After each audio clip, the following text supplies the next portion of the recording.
ଆମର ଗାଁ ହଉଛି ବିରିବାଟିଆ, ବ୍ଲକ ହଉଛି ବେଗୁନିଆପଡା, ପଞ୍ଚାୟତ ବରିଡା। ସନ୍ତୋଷ ଗୌଡ଼ ଥିଲା, ଆଉ ଲୋକ ଲାଲପାଟ ବାବା ଲାପନ୍ତି ଆଉ। ଏବେ ରହୁଛି ପାଣ୍ଡେଶ୍ୱରାରେ, ସୁରତ ପାଣ୍ଡେଶ୍ୱରା। ଚାଲୁଲେ ବାବା ମୁଁ ଟିକେ ଠାକୁରକୁ ମାନେ, ଭଗବାନ ଉପରେ ମୋର ଟିକେ ଭରସା ଥାଏ, ଆଉ ଲୋକର ସେବା ଉପରେ ବି ମନ ଥାଏ।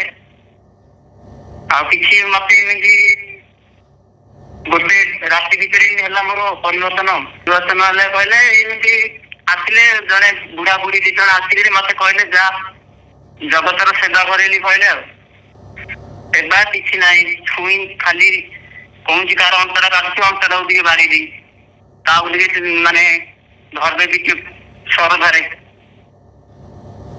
ତାର ରୋଗ ନିମାଣ ହୁଏ, ମାନେ ରୋଗ ଦୁଃଖ ସବୁ ତାର ଦୂର ହେଇଯାଏ। ଲୋକ ଆସିକିରି କୁହନ୍ତି ବାବା କଣ କଲ ଯେ ମୋର ସବୁ ଦେହର ପୀଡା ଭଲ ହେଇଗଲା। ରୋଗ ବାବା କିଏ ରୋଗ ବୋଲି କହିବା କୁହ?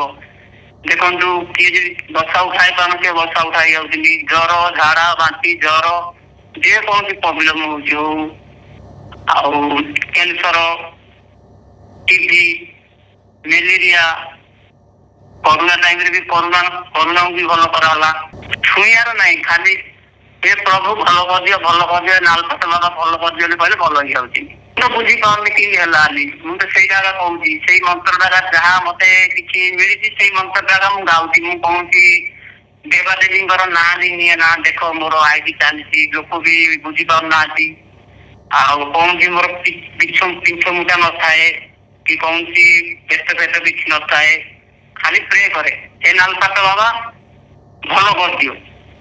ଦେଖନ୍ତୁ ବାବା ମେଡିକାଲରୁ ଯୋଉ ହତାଶ ନିରାଶ ହେଇକିରି ଲୋକଟେ ଆମ ପାଖକୁ ଆସୁଛି, ଆଗେ ତ ମେଡିକାଲକୁ ଯାଆନ୍ତି ଲୋକମାନେ, ସେଇଠି ହତାଶ ନିରାଶ ହେଇକିରି ପଇସା ପତ୍ର ଖର୍ଚ୍ଚ କରିକିରି ତାପରେ ରାସ୍ତା ବୁଦ୍ଧି ବାଟ ନ ଧୋଇଲେ ଆମ ପାଖକୁ ଆସନ୍ତି। ଆଉ ଆମେ ଛୁଇଁଦେଲେ କହିଦେଲେ ଭଲ ହେଇଯାଆନ୍ତି, ଲୋକ ଖୁଦ ଯାଇକିରି କୁହନ୍ତି।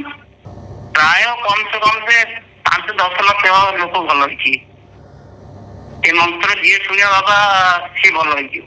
ଓಂ ଶ୍ରୀ ସନ୍ତୋଷାୟ ନାଲପାଟାୟ ନମୋ, সর্ব রোগ হরায় সর্ব দুঃখ হরায় সর্ব কষ্ট হরায় সর্ব যন্ত্রণা হরায় নালপাটায় সন্তোষায় বাবা নমো। ওম শ্রী নালপাটায় সন্তোষায় বাবা নমো, সর্ব রোগ দুঃখ কষ্ট হরায় নালপাটায় সন্তোষায় বাবা নমো। ওম শ্রী নালপাটায় সন্তোষায় বাবা নমো। অন্ধবিশ্বাস নাই বাবা, যদি অন্ধবিশ্বাস লাগুଥିଲେ ଆଜିର ତ ଅନ୍ଧ ଦୁନିଆ ନାହିଁ ନା, ଭଗବାନ ଦିଟା ଆଖି ଦେଇଛନ୍ତି, ଆମେ ଦେଖି ସମସ୍ତର ଆଖି ଦିଟା ଅଛି ନା ନାଇଁ। ଆଉ ରୋଗୀ ଯାକୁ ଧରିକିରି ଆସ, ବୁଝିଲ, ରୋଗୀ ଧରିକି ଆସ, ମୁଁ ଦେଖୁଛି ତମ ଆଗରେ ଦେଖିବି, ଗୋଟେ ପରୀକ୍ଷା ନିଅ, ତାପରେ ଅନ୍ଧବିଶ୍ୱାସ କି ସତ ବିଶ୍ୱାସ କି ମିଛ କି ତମେ ସେଟା ନିଜେ ଫିଲ୍ କରିବ। ଆଉ ଫୋନରେ ତମେ ଅବିଶ୍ୱାସ ହେଇକି ଘରେ ରହିବ, ବୁଝିବନି ଜାଣିବନି, କାହାକୁ ଖରାପ କମେଣ୍ଟ କରିବ, କାହାକୁ ଖରାପ ମାନେ ନିନ୍ଦା ଆଲୋଚନା କରିବ, ଏରା ଭଲ କି? ଦେଖ ବାବା ରୋଗୀଟାକୁ ଆଜିକାଲି ମାଆକୁ ରୋଗ ହେଲେ ଝିଅ ଛୁଉଁନି, ଆଉ ବାପାକୁ ରୋଗ ହେଲେ ପୁଅ ଛୁଉଁନି। ମଣିଷର ଶରୀରଟା ଭଲ ଥିଲେ ସମସ୍ତେ ଆପଣାର। ଆଉ ଗୋଟେ ଲୋକ ଯଦି ଅସୁବିଧାରେ ପଡିଗଲା, ରୋଗ ସୁଗରେ ପଡିଲା, ନହେଲେ କୌଣସି ବିପଦରେ ପଡିଗଲା କହିଲେ ତା ତଳକୁ ଯିବାଟା ଆଜିର ଏଇ ଯୁବପିଢି କଳି ଯୁଗରେ କିଏ ହେଲେ ତଳେ ଲାଗିବେ। ଆମେ ନିଜେ ଗଳା ନଗଉଥିଲୁ ବୋଲେ ତା ଘର କଥା କିଛି ନାହିଁ। ଗୋଟେ ରୋଗୀ ଦେଖ ମାନେ ଏଡିସି ବେମାର ହଉ, କ୍ୟାନ୍ସର ହଉ, ଯୋଉ ବେମାରୀ କି ଲୋକ ଛୁଉଁନାହାନ୍ତି ତାକୁ ଆମେ ଦେହରେ ଲଗାଉଛୁ। ନିଜେ ଆଇକି କହୁଥିଲି ପରା ବାବା, ମୁଁ କଣ କରିବି? ନ ପାଇକି କହୁଛି, ଦେଖୁଛ ନା ନାଇଁ। କୋଣ ଅନୁକୋଣ ଉଟି ବିହାରୀ ବନାରସ ଓଡିଶା ଗୁଜୁରାଟ, ବୁଝିଲ, ଯିଏ ଆସନ୍ତି ତାଙ୍କେ ଭଲ ହେଇଯାଆନ୍ତି ଲୋକ। ଆଉ ଲୋକ ନିଜେ କୁହନ୍ତି କଣ ବାବା ତମର ମାନେ କଣ ନାଲପାଟ ବାବାଙ୍କର କେତେ ଶକ୍ତି ଅଛି, କହିଦେଲେ ଛୁଇଁଦେଲେ ରୋଗ ଯା ଭଲ ହେଇଯାଉଛି। ମତେ ବାଟରେ ବି ଲୋକ କୁହନ୍ତି ବାବା ଟିକେ ଦେଖନି, ମୁଁ ଆହୁରି ବେଶୀ ପକଉନି, ବେଶୀ କାହିଁକି ଏଠି ସୁବିଧା ନାହିଁ ବାବା ଲୋକ ଦେଖିବାକୁ, ଏଇ ସବୁ କାମ କଣ କରିବା ଉପରେ କାମ କହିଲେ ବାବା ଦେଖ ସୁରତ ମୁଁ ତ ମାନେ LNT କମ୍ପାନୀରେ ଥିଲି ପାଇପ ଫିଟରରେ। ମୁଁ ବେଙ୍ଗାଲୋରରେ କାମ କରୁଥିଲି, ସୁରତରେ ଯେମିତି ଲୋକଙ୍କ ସାଥିରେ ମିଶିକିରି ମସିନ ବି ଚଲେଇଛି କେତେଦିନ। ଆଉ ବେଙ୍ଗାଲୋରରେ ବି ମେଟ୍ରୋ ପ୍ରୋଜେକ୍ଟରେ ମୁଁ ପାଇପ ଫିଟରରେ ବି ଥିଲି ବର୍ଷା କମ୍ପାନୀରେ। ସବୁ କରେ, ଆଉ ବିଲରେ ବି ଧାନ କାହିଁ କାଟିବାନି, ଧାନ ନ କାଟିଲେ ଖାଇବା କେମିତି କହୁନ? ବିଲ ବାଡି ବି କାମ କରେ। ମୁଁ କହିବାକୁ ଚାହୁଁଛି ଯେ ଯାହାର ରୋଗ ଦୁଃଖ କଷ୍ଟ ଅଛି ଆଶା ଭରସା ନେଇକି ଆସନ୍ତୁ, ଆଉ ରୋଗ ଦୁଃଖ କଷ୍ଟ ନାଲପାଟ ବାବା ଦୂର କରିଦବ।